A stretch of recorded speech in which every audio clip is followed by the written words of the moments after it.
Hello, welcome back to the Ultrascape podcast. My name is Josh Ibbett, and as always, I'm joined by Beccy Waters. Hi, Beccy. How are you? I'm good, thank you, Josh. Just off a weekend of work, so feeling a bit customer serviced out, but I'm not bad. How are you? Oh, how was Hellenic? Well, I'm a bit tired for some reason.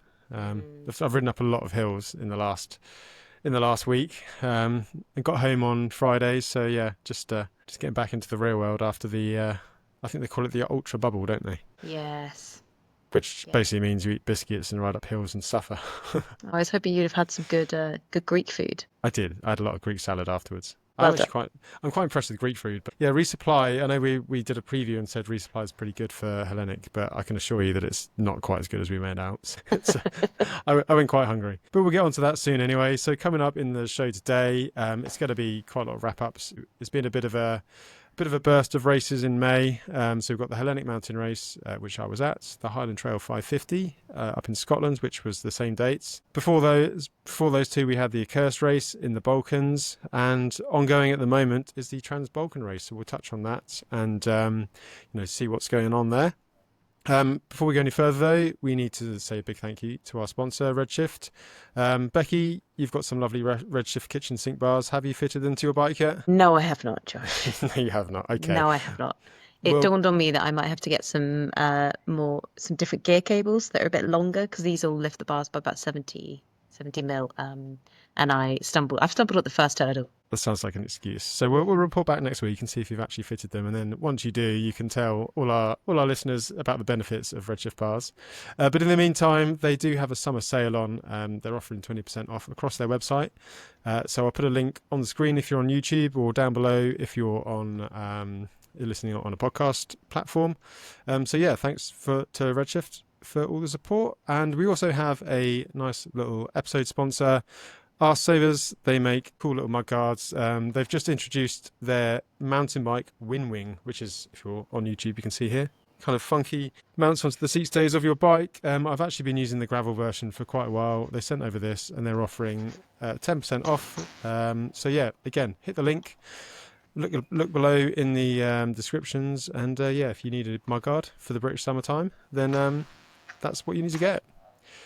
So, Beccy, news. What's been happening in the last couple of weeks? Well, since we recorded, we've had what I found to be a really exciting result from Sarah Ruggins. She's a Canadian woman who lives fairly near me in Gloucestershire, and she set out on it was meant to be a Le Joggle attempt, which is Land's End, John O'Groats, and back to Land's End, so a double traverse of the UK. But she ultimately changed it last minute to a jog due to the weather up in the Highlands, and that was fairly straightforward given that it was a fully supported effort. So I think it's as simple as just heading north instead of heading south to the start race. But she set the new overall record in 5 days and 11 hours. And she shaved almost 7 hours off of James McDonald's time from 2017. It was fully supported, total 2,700 kilometers. She had 4 vehicles with her, 2 of which were support vehicles and 2 media vehicles, 1 photo, 1 video, assuming then that there's a film coming out. So she certainly wasn't alone out there. And it got me thinking about exactly how a fully supported effort changes an unsupported effort, and exactly what a media or what a support team do for a rider. Well, I think it's kind of in these record attempts, it's much like, well, obviously when Mark Beaumont set around the world and races like the Race Across America. I think basically, certainly on the Race Across America, your support crew are basically just holding you up and keeping you going, and it means you can just push a bit deeper. It did look like Sarah really digging deep for that record, and I guess they're almost a bit of a safety blanket for you in terms of you've got a car behind you buffering the traffic a little bit, and making sure you're not falling asleep on the bike. Her stories from, I know someone, my physio actually, Donna, she supported some Race Across America stuff years ago, and she was just telling me that she used to sit in the window, hanging out, just yell at the guy and just keep him awake. And every time he started falling asleep on the bike, she was like, "Hi, wake up!" Shout some good abuse at them, and that should do the trick. Exactly. But But I think nonetheless, it's supported or not, that's a hell of an achievement, isn't it? And yeah, to take that amount of time off the record overall out of everyone, that's pretty cool to see. In that vein, Molly Weaver, a name that will be familiar to a lot of listeners, is doing a lap of the British coastline in a couple of weeks' time. That'll total 7,700 kilometers. She aims to do it in under 22 days to take Nick Sanders' record from 1984, which is a hell of a long-standing record. She has a website called On the Edge, given that it is a lap of the primitive of the island, and that's on Follow My Challenge. That's actually I've read a bit into that record a number of years ago. There's quite a cool book. So this guy Nick Saunders, which way did he do it? I think he did a lap, and someone took photos for him, so there's like a preview, and obviously because he knew he was going to make a book out of it, and then he did the record afterwards. So he basically did 2 laps of the UK, and he was sponsored by Vimto, which I thought was quite cool. He had this this big Vimto jersey, so kind of in the retro style of the 80s. So yeah, and that would have been on kind of like a steel bike, kind of old school way. So yeah, it'd be interesting to see how comparative the route is now, because I think you had to essentially go on the closest road to the coast at each point. So at some points it will be a bit more inland. There are 118 mandatory points that you have to meet. And then I think the route that you can design between those points is the options are fairly limited. So it comes out with only a few options, really. But yeah, that'd be good to see. Another supported effort from Molly. So it's the 15th of June, I think she's going. So it'd be good to see how she gets on there. And it felt like there was a little buzz then in having 2 women do fully supported world record attempts. And I just wondered which one of them, because it must be on their minds, I'd expect both of them, which one of them might have a crack at the round the world effort, given that the men's record by Mark Beaumont is a fully supported effort, but the women's record by Lael is with an asterisk, an unsupported effort. It's a bit of a blurred line on that record, though, isn't it? And it doesn't matter for that world record because Guinness don't differentiate between the unsupported and the supported record. Yeah, a bit of it'd be interesting to see, and then see if any of them do sort of fancy a crack at that. That'd be good to see. But around the world effort is that's a big financial undertaking too. So I guess you need to do set a solid record like Sarah's done in order to get the PR to fund the thing. So yeah, something to keep an eye on, and we will definitely be watching to see if Sarah goes for anything more and how Molly gets on. Now on to the next controversial issue, Bound XL, 350 miles. Is it an ultra? Is it a gravel race? We always talk about it, but I've included it in this roundup because I think it's relevant to our world of bikepacking and ultra racing. The Unbound Gravel is, I guess, the pinnacle of gravel racing. The main event is the 200-mile race. They have a 100-mile race. And then they introduced the Unbound XL, which is 350 miles. And this year it was won by Rob Britton. He's Canadian, and he set a new record by 2 hours and 16 minutes. But second place was Lachlan Morton. And third place, relevant for us, Robin Gempele, who was using this as a warm-up for the Tour Divide. So, it looks like he's going pretty well there. The first woman was Heather Jackson, and again another Tour Divide preparation. Leah Wilcox, she was 4th woman. So yeah, looks like we've got some fit riders getting ready for the Divide. That's only a few weeks away now. Heather Jackson also took 90 minutes off the previous course record from Cynthia Carson, as well as Rob Britton setting the record as well. So much like the bikepacking races, these ultra gravel races are getting faster and faster, and it'd be interesting to see how this kind of grey area, the gap between bikepacking, ultra racing, gravel racing, how that kind of fills up over the next years. I'm keen to see where Rob Britton goes from this, because we haven't mentioned it, but he has won Badlands. He won Badlands in 2023, and that's arguably one of the most competitive bikepacking races on the calendar. As long as you don't have any bikepacking bags on. And also, I think he did take part in Across Andes a couple of years back as well. Yes, but I think ultimately scratched because it was pretty horrendous weather, I gather. Yeah, I think he had didn't have enough bikepacking bags. Anyway, let's move on before we get ourselves in trouble. Another race that was on in Portugal, Gravel Birds, fairly small event, 750k. But a name of note, Sofian Sahili, he took the overall victory in 41 hours, 9 minutes. And the fastest woman was Alice Segre, 3 days, 2 hours and 31 minutes. And of course, Sofian was using that for a warm-up for the Trans-Balkan race, which we shall touch on later in the episode, as that is currently underway. The only last little thing in the news roundup, we found a new race, or Beccy found a new race for the calendar. It's the Anatolian Mountain Race, and it's in Turkey at the end of the month, or end of the year, in October I think it was. Can't really see too much in the way of information on their website. It's anatolianmountainrace.com. But yeah, 11th to 18th of October might be of interest to some people. Might be a bit of a challenge for Nelson's new race next year, the Taurus Mountain Race. But yeah, keep an eye out for that. And yeah, we look forward to seeing what happens there. Right, now on to the good stuff. This is definitely your corner to pick up on. We're covering, talking about a race that you were at last week. The Hellenic Mountain Race in Greece.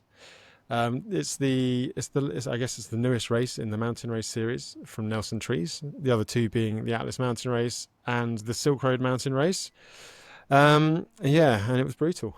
There's not much more to say. It's I think we discussed that in the preview in the last episode. It's the in inverted commas hilliest race, but there's some massive mountains. I think the last two climbs were over 10 miles long.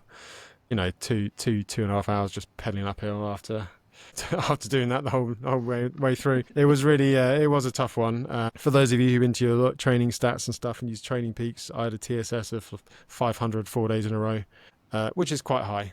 You're either pedaling hard or you're not. There's nothing in between there. Sounds like a new high score, Josh. You make it sound like a video game. Yeah, it is. Yeah, a new high score of fatigue for sure. So the pre-race favourite, Alex McCormack, he took the win. 3 days. 3 days, 4 hours, 28 minutes. Becky's the notes back to front. Just to stitch you up. Just to stitch me up.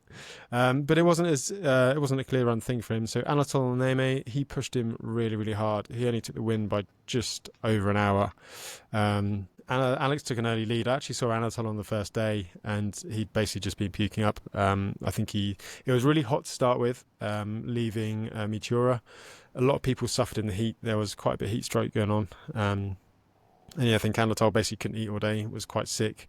But then it cooled down quite significantly on the sort of northern loop of the race, and was quite wet. And you kind of basically in the clouds all day, so 5 or 6 degrees, miserly. And then when you drop below the clouds, it was raining.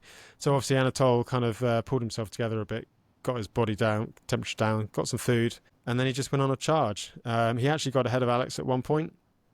But Alex managed to eventually get ahead and, won by an hour.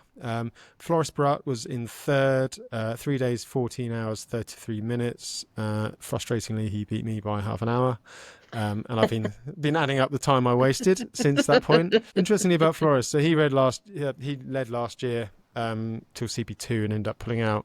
Did you know he went to the Olympics? No idea. What did he do? He was a whitewater kayaker, like slalom. Went to the Athens Olympics. So that was 2004. Oh. So yeah. So it makes you feel quite good when you've been beat by an Olympian. And he's a really nice chap too. So enjoyed a beer with him afterwards. In the women's race, Megan Hakkinen put in a really strong ride. She was 9th overall, and 4 days, 7 hours. And she was ahead of Hannah Simon in 4 days, 23 hours, 47 minutes.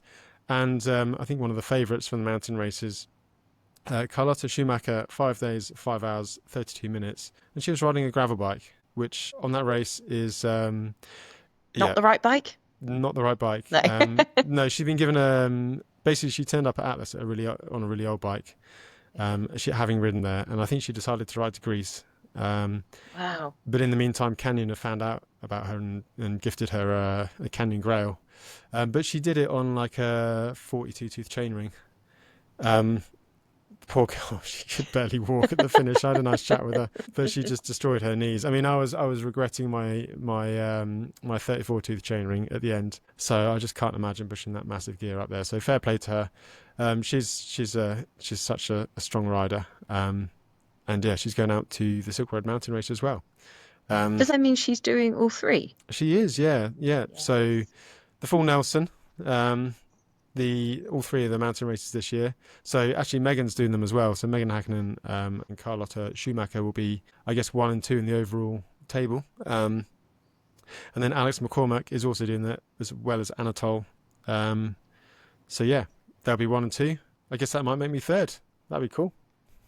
Got to take the podium somehow. It doesn't matter how many people go for it, Josh. Yeah, You'll always exactly. be our winner. Thanks. Anyway. So it was a really good race. Quite a lot of mountain bike. Well, I knew there's some mountain bike trails in it, but there was a bit more mountain biking than I anticipated, which I really enjoyed. I'm probably a mountain biker at heart. Kind of wish I'd added a dropper post to my bike, though. There were some very steep trails, and I think that caught quite a few people out. I was being a bit stupid trying to save myself 100 grams by just using a rigid post rather than putting a dropper in there. But yeah, full on mountain bike course, absolutely insane amount of climbing. I think it's 28,000 meters. I checked my files, and there's multiple days where you're like doing 7 or 8,000 meters in a day. It's just up or down. It's just relentless. Out of the probably out of the 3 mountain races, I've done all of them now. I would say in terms of pure pedaling, pure riding the bike, that's the hardest one. Mm. And the resupply is not as easy as you necessarily might think, and as is maybe advertised, because it is quite remote. There's a lot of small villages, and the shops, I mean, quite a lot of them aren't much more stocked than some of the shops in Atlas. Did you Um, find them to be well stocked? Were they aware of the race? they were well stocked, but it was just kind of like chocolate bars and crisps, and some of the towns, there was only really 1 or 2 big towns, one of which was CP3, which I got to at like 4 a.m. So my last resupply, I finished it just after midnight on Tuesday. My last resupply was Monday about 4 o'clock in a petrol station. It's probably why I'm really tired quite now. I think I did a bit of a number on my body, really. I feel like I've probably eaten quite a lot of my body as fuel over the last few days. So yeah, looking forward to eating lots in this next week. Um, We but spent yeah, much of the pre-record chatting about how much Josh is going to sleep tomorrow once he has an empty house. empty house, not be bothered, just lie on the sofa all day. I mean, do work if anyone's listening. Just work with. No, I won't. I'll be slaving away getting this podcast ready. So by the time you hear this, I would have spent my day doing subtitles incorrectly, probably. In the pairs, oh, you stitched me up here, Becky. The Bulgarian duo. So these guys, they basically ran nothing on their bikes. They took the absolute minimum kit, and they stayed in hotels each night. So they were, oh man, Tezvantan Ivanov and Dmitry Mihailov. I'm really sorry about my pronunciations. Becky has just added these in the last minute and totally stitched me up there, knowing I'm really bad at pronunciations. I wouldn't have been much better, but I'm glad it was you. But anyway, they were the fastest pairs. So yeah, nice guys as well. Met them on the start line. So yeah, as always, the mountain races, Nelson's events are excellent, and yeah, had a good time. And now looking forward to the Silk Road Mountain Race in August. Another two people who have they've done all three of Nelson's races are Richard Naylor and Shona Oldfield, and they are pretty well known for racing in a pair, but not only that, normally racing on a tandem. And they, much to our delight, did eventually finish after 7 days and 5 hours. It must have been horrendous. Seriously, that must have been horrendous on that course. So good on them, and fair play for getting round. And they must have a very strong relationship. The amount of races they do on a tandem and keep on There's doing no in return. space. You can't go anywhere. You can't even split by 20 meters on the climb. You have to be with the other person. And some of the descents, they're like really, really sharp single track hairpins. We were like, it's hard to get around on a. Well, I was struggling on some of them with my seat up because I didn't have a dropper. And we were discussing this actually over dinner the other day. It's like, how the hell do they get the tandem around the corners? So yeah, if anyone's got an insight, Rich or Jonah, if you want to let us know, I'd love to hear about it. One final shout out goes to Delara Tuna, who came fourth woman and eventually 43rd out of 113 finishes. But after finishing the race last week, she actually went on to run and win a 75-kilometer ultra run race, which I think puts puts a lot of other people to shame. That sounds horrendous. I know. I was already Each of whinging them there. on their own, Hellenic or the 75k run, sound horrendous. I mean, I was already whinging about the hiker bike, and that's only 4K. Well, at least you didn't have a bike. Well, yeah, there is that. Makes it easier. Right, the other race happening at the same time, closer to home for us at least, was the Highland Trail 550. So, Beccy, do you want to give us a roundup of what went on? Because, to be honest, I was riding around the mountains in Greece and I don't really have too much idea. The Highland Trail is one of the highlights of many European and mine dot watching calendars of the year. And this year was no exception. After a couple of relatively dry-ish editions over the past 2 years, the Highland Trail hit back and we had a lot of rain and wind, and it was pretty wet and wild. Eventually, a lot of people scratched due to the weather and the potential dangers of being up in the highlands and the remote sections on their own in those conditions. The riders who didn't scratch and eventually were victorious were Dickie Hibbett. He won the overall in 3 days and 15 hours, which is a relatively long finish time for the Highland Trail. So that should give you an idea of how slow the conditions were, especially as the actual route itself was pitched to be about 2.5 hours shorter because of the change from the Bilak Horn to the Bilak Nafaiti, with the very top of the route, the real northern bit of the northern loop. Took a load of hiker bike out, essentially. And it's a good job, too, because that section, there's a particularly steep gully you have to go down and up. And the river down the bottom can get quite wild. And it sounds like the rest of the rivers are pretty wild too. I think if you ask Kerry McPhee, she'd probably agree that they were quite high. What happened with Kerry, Beccy? Well, Kerry was one of our female favourites for the race, and even one of the overall favourites as well. Yeah, she would have been well up there, given previous form, had her bike not disappeared. But her initial incident was that she had a crash and needed her chin stitching back up, which there were too many gory photos of on social media. But her ultimate demise, I suppose, was when later in the race, after the Fisherfield crossing, coming back into Pool Yui, she was crossing one of the smaller rivers, and it wasn't small. It was running fast and deep enough that it wiped her bike away from her and knocked her over as well. So she'd lost the bike and she was very shaken up. She, through a succession of luck, managed to find somewhere to stay that night.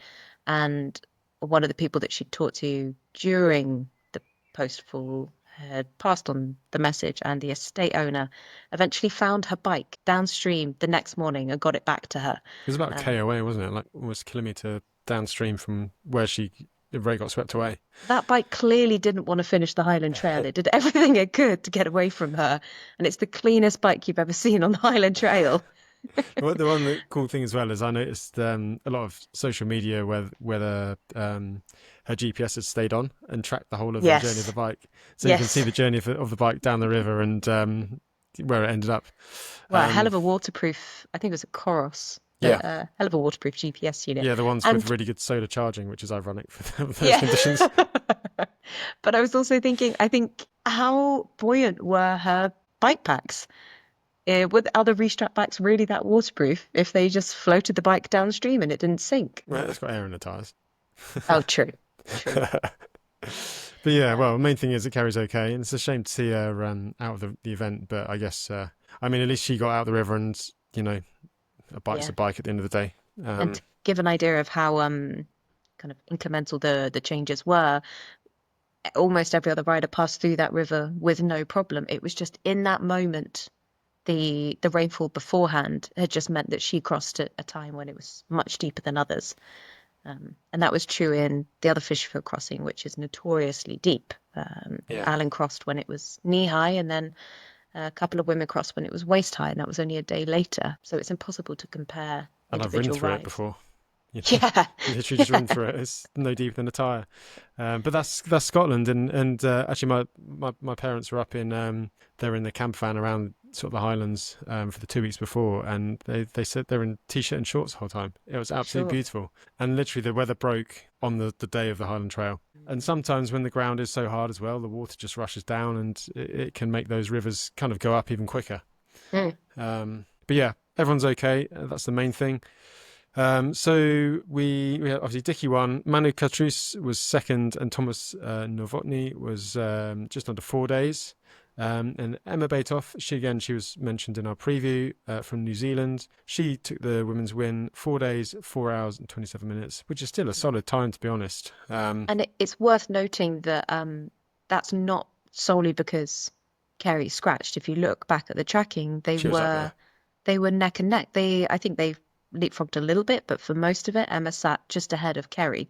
So um, for a rookie rider who didn't know the course to sit ahead of someone like Kerry McPhee, Emma was already on for an excellent ride. Yeah, definitely. Well, I haven't ridden the event 3 times. I've only just scraped under 4 days a couple of times, and I know how much that nails me to do that. So that is solid. That is a solid time, regardless. Yeah. So that is pretty much the Highland Trail race. Got a few stats just at the end that you've put together, Becky. Yeah, Alan Goldsmith is an organizer who pushes really hard for 50-50 female participation, and he gets pretty close every year, as is the way. He often gets that number maybe a bit more on the start list, but on the actual day, on the lineup, it normally falls below 50% of female participation.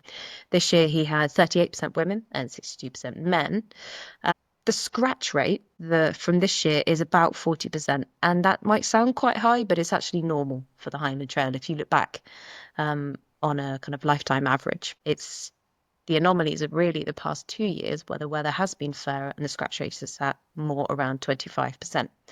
Although I did think the scratch rate might have been quite high this year because the past 2 years have been good.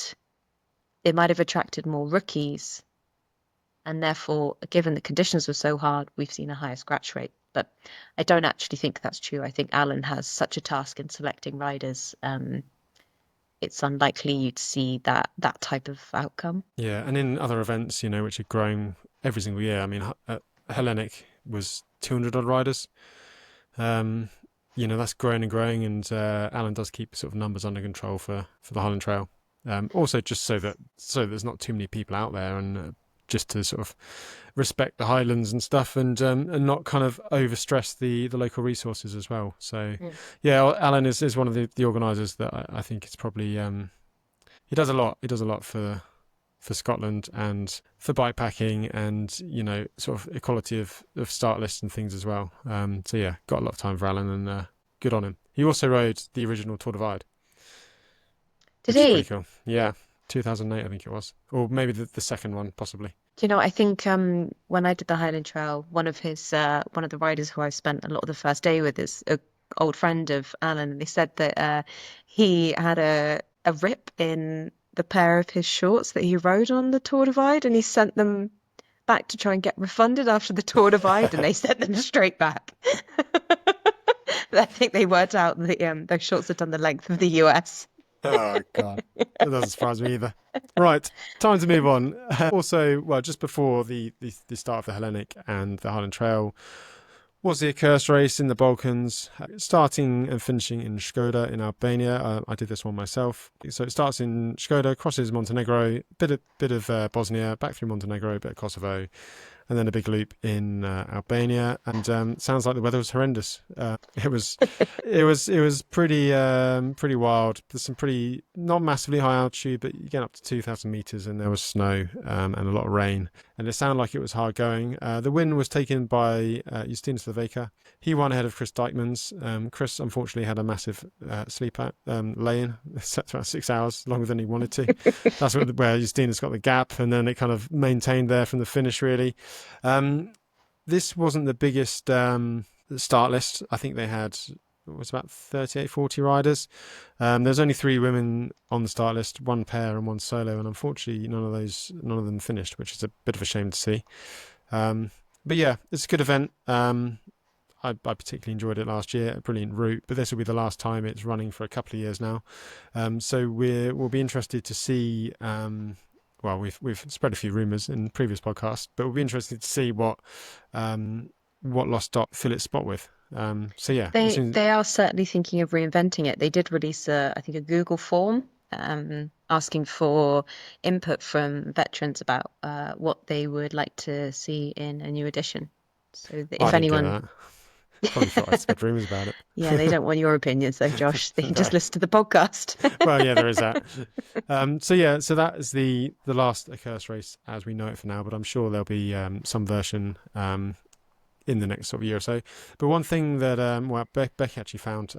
So Adrian Leachty, a Swiss rider, he's probably familiar if you follow many of these races. So he's currently racing the Trans-Balkan, but he was volunteering at the one of the checkpoints. And he just I'll read it out. So basically, he did a post on his Instagram titled "Why Some Riders Scratch and Others Keep on Going." So last week I volunteered at a checkpoint for the Lost Dot at the Accursed Race in Albania. It was tough, cold, wet, steep, long, and somehow still fun. Some riders kept going, others scratched, and I started to notice a pattern. There were two kinds of riders. Some said, the route is too hard, the weather's awful, the organisers messed up. Others said, I didn't prepare enough, I need to adapt, I chose this, I have to find solutions. Later, a psychologist friend of mine shared a story about locus of control, the idea that some people blame the outside world while others take responsibility. And guess who scratched more often? It wasn't about strength or gear, it was about mindset. Sometimes your legs don't decide how far you go, your attitude does. Sandy just says, to be clear, I don't think scratching is bad. Sometimes it's the smartest, bravest thing to do, especially if it helps you learn and come back stronger next time. But yeah, I think Becky highlighted that, and that is actually pretty cool. It's a nice little kind of sort of observation, I guess. And Yeah, it's not easy to read. It's no, not enjoyable. It's quite critical, I think, and some people will really not take well to that. depends which one you are, there, doesn't it? Well, exactly. That's answered the question, hasn't it? So if you think you scratched a race and you've got upset by listening to that and feel guilty, then Cool, Josh. yeah, Cool, Adrian. He's got loads of time for you.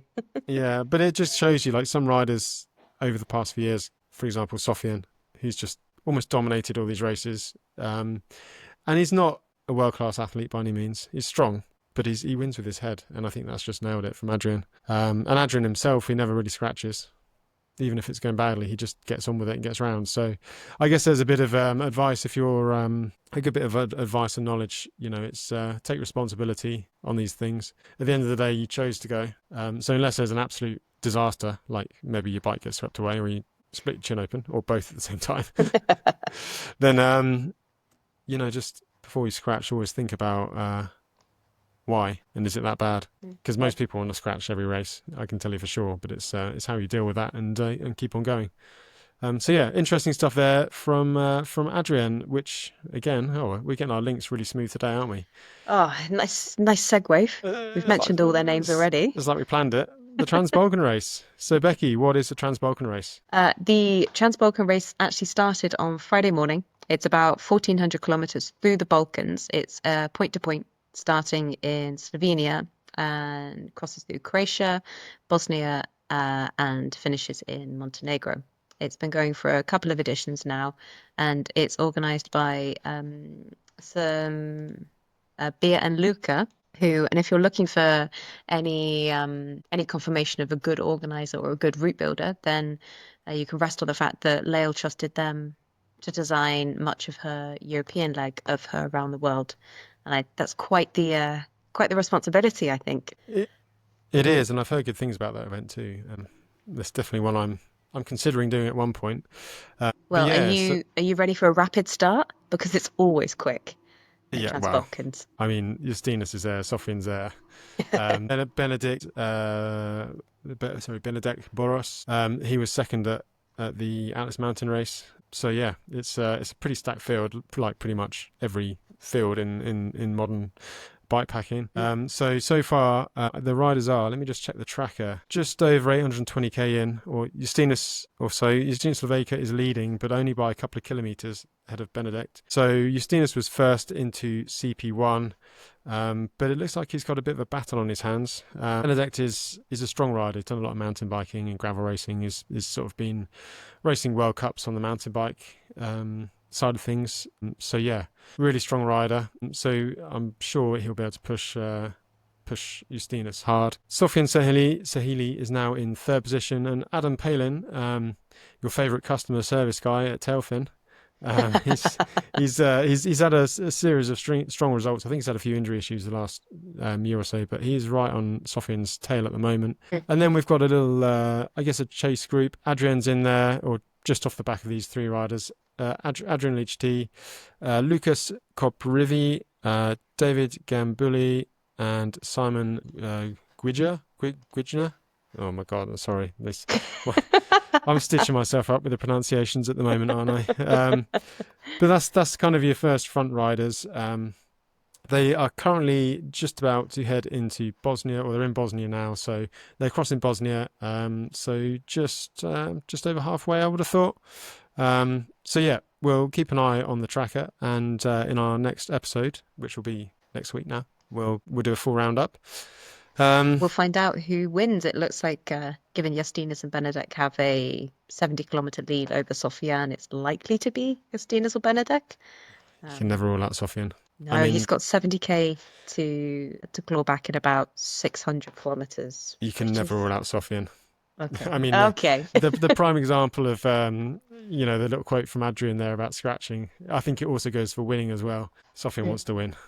And he's been Pac-Manning over the past few days, so he's on a mission. I read that he stopped quite early on the first day. I think he struggled with the heat a bit and stopped early and slept 4 hours, which is quite unusual for Sofian. Sure. So you can be sure he's probably not going to sleep very much in the latter parts of this race. And I just know, having seen firsthand, I mean, his performance at the Silk Road race in 2023 just was phenomenal, and that was one with his head. Out of everyone, Sofian has just got the strongest head, I think. But we'll see how it goes. And again, it's interesting. You're seeing world-class mountain bike riders and athletes from different disciplines coming into bikepacking. We all know how strong Justinas is, but he also did race not that many weeks ago, a couple of weeks ago, at the Accursed Race. Yeah, he doesn't need another win. No, he's a bit great. He's pretty much won everything, hasn't he? So greedy.